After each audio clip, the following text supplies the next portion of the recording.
There's no such thing as autoimmune problems. If a medical doctor says you have an autoimmune problem, that means he hasn't got a clue what's causing this. It's that simple. There's no such thing.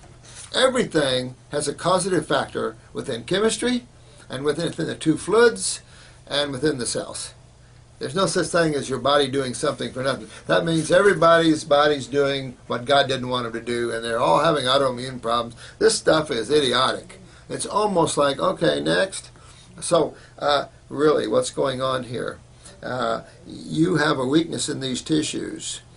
So you want to now, after you get her weaned, you can take off on yourself and detoxify yourself more aggressively. But you know she's going to have a bit of a thyroid herself. And you also know that she's going to have some kidney and adrenals big time. So what you're going to do is, by putting her on these fruits and fresh fruits and stuff, and coconut milks and stuff, you're going to super enhance her brain and nerve system. You're going to really build some good strong muscles, and it won't be fat, and you're really going to have a great child there. We have a lot of children raised on raw, and it's just phenomenal. I've had to get even 1-year-olds away from milk because of the cancers and stuff, and put them on a healthy diet, you know, to get the health back into the tissues there. And so, again, when you wean her off, you can do glandulars and stuff like this. You've been on Synthroid for 12 years. You're up there pretty high dosage. I'd have to look at your case, see what's more to it, because remember, the pituitary controls the thyroid and parathyroid. I would have to look at that. Watch yourself for postpartum depression. That would also mean there's a parathyroid there. That's calcium utilization, and your little baby takes a lot of your calcium out. So really watch that. Watch calcium-related problems like brittle or ridged fingernails and spider veins and stuff like this. I'll tell you, if you see parathyroid and thyroid weakness together, the suspicion should really start to ring toward the pituitary. If you have ovarian problems where you're having your menses is irregular, or you're having anything ovarian, you can't conceive, or the opposite, you don't have hardly any, that's hands down the pituitary. So if you correlate other endocrine gland problems, except for the adrenals, I'll tell you flat out, I think everybody's adrenals are weak, period, individually, separate from the pituitary. But when you have a pituitary weakness sitting on top of that, I think it can exacerbate the adrenal weakness, to tell you the truth. What's my time doing? I got 10 minutes. And then everybody's going to run out on me. Let's see. Yeah, I mean, that's what you got to do. You know, keep working on that. Use a cytotrophin for your thyroid, but if you look at a little more information here, you might find a pituitary. You can use pituitary cytotrophins, but how do you turn on cells? Well, raw foods, obviously. Magnetically a raw food. And we talked about the magnetics. You could use the word angstroms, I suppose, but a vegetable has 9,000 angstroms, basically, or units of energy, or vibrational happy faces, and fruits have 12,000. I mean, for the sake of magnetics and intelligence, fruits are much more intelligent than vegetables. I mean, if you go to quantum physics and you went into magnetic energy and you said, well, energy is intelligence, which is what we've proven, then those with more energy have more intelligence, maybe. I don't know.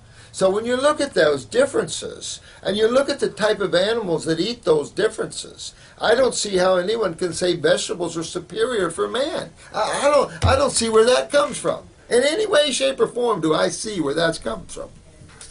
I think it comes from medical thinking, and they're looking into the medical world trying to get some of their information. What? Oh, let's see here. All right, we're getting there. I apologize. I rattle on, but I hope that I can cover all these things. You hear a lot about the B12 deficiency and all that. That's the adrenal glands. Cobalt and all that. That's the adrenal glands. Let me see what else we're going here.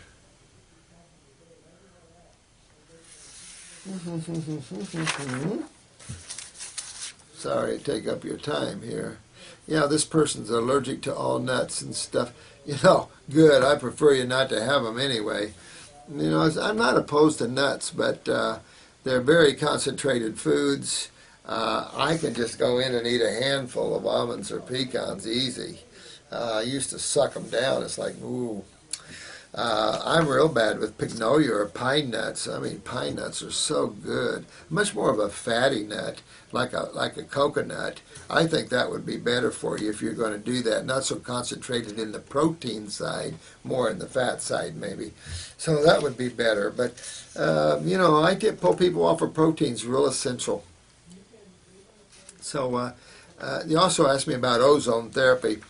I've tried ozone machines in the past and always got headaches and stuff, and then I've been reading some of the latest research, and it's saying, oh, man had it way too much. I don't mess with life. I just quit doing it. I've tried different machines through the years. I've been on different machines just to see what it was like, and some I didn't do too well on, and others okay. So I've had a Rife machine, and I'm not after microbes. I'm after the cell. And I'm after the two fluids that make the cell healthy. If bacteria's in there helping me, good. Remember the story I told you about the young man on Ripley's Believe It or Not who had a lymphoma. He ended up in northern Alaska with an Eskimo elder that put him on rotten food. And all the rotten meat and stuff he ate, and 3 months later he had no lymphoma left. All this Eskimo elder said, man, your sewer system's backed up. I'm just going to give you a lot of little probiotics, but the right kind. Let me see here. Yeah, interstitial cystitis. Interstitial, where is that? Around the cells, right? And itis, what is that? Use itis, and if you say acids, their word is inflammation, but if you say what causes inflammation, inflammation is an immune response. To what? So go to the acids and proteins and you will find mostly what inflammation is about. And again, you're not really moving your lymph even in the wall of the kidney and bladder. So then you'll see a breakdown or cysts or tumors growing on the bladder or kidneys. Again, really get into those adrenals, really get those kidneys and bladders filtering. Pee in a jar. Get a jar and pee in it. When you see a lot of snow and mucus in your urine, I had a urinalysis a couple days ago that had on it mucus strands. I've never in 40 years seen a urinalysis where the lab actually wrote mucus strands.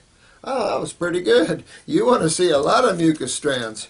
It'd be a good thing. Okay.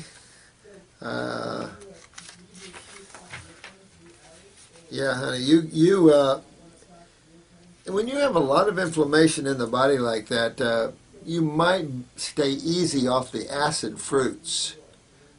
You might stay easy off of them and go to the subacid fruits. That might do you better with this cystitis. And just keep working on your lymph. We have a Hillel tea, good tea to drink. Soothes the mucosa and stuff. Has a little drawing power. Plantain.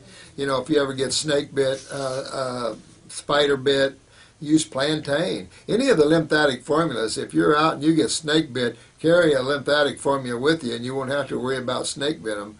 But just suck down the lymphatic herbs. That's all for neurotoxins, excitotoxins, stuff like this. Plantain just happens to grow everywhere, and I love it. It's in our bowel formulas. I put it in our Hillel tea. So it's a drawing for acids and things like this and toxins, But it has some slippery elm and marshmallow, which is real soothing to the mucosa, anti-inflammatory, of course, and acid has some drawing power to it. So I like those herbs, real gentle on the body and on the urinary tract too. So that might help you, sweetheart. Make yourself a tea of that, or get some marshmallow or slippery elm tea.